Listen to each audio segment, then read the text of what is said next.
Bombers travel to Sydney to take on GWS, and they welcome back one of their most experienced players, Heath Hocking, who's missed the whole season. What influence do you think he'll be able to have?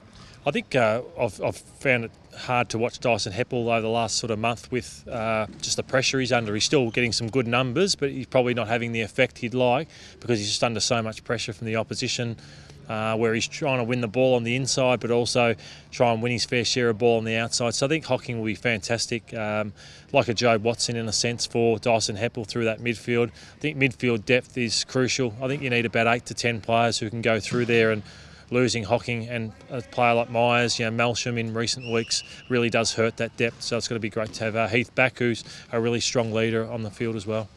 Two other inclusions for the Bombers, Shaun Edwards and Courtney Dempsey, both could potentially line up in the forward line. Of course, we've seen Edwards play there before, Dempsey more of a back flanker, but he's had decent form in the VFL. How do you think that changes the forward setup?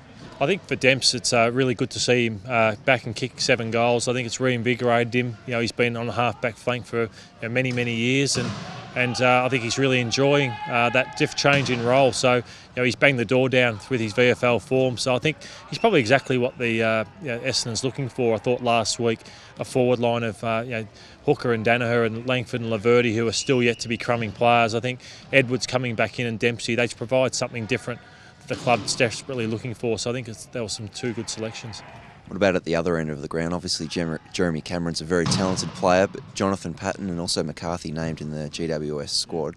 Difficult matchups. How do you see that unfolding? Yeah, they're difficult matchups if they're marking the ball, but if they're not marking it, it can be a really a weapon for the Bombers with Hibbert and Bagley and those sorts, Gleeson running out the ball out of defence. So I'd be surprised. I think they'll pick one of Patton or McCarthy. I wouldn't think they'd go with both of them. So I'd be expecting probably Patton and also Jeremy Cameron to line up together, and I suppose he'll be a bit rusty, Johnny Patton, so it's just getting that ball to ground and trying to work it out. But I look at it as 2 young sides. They've obviously got a lot of first rounders.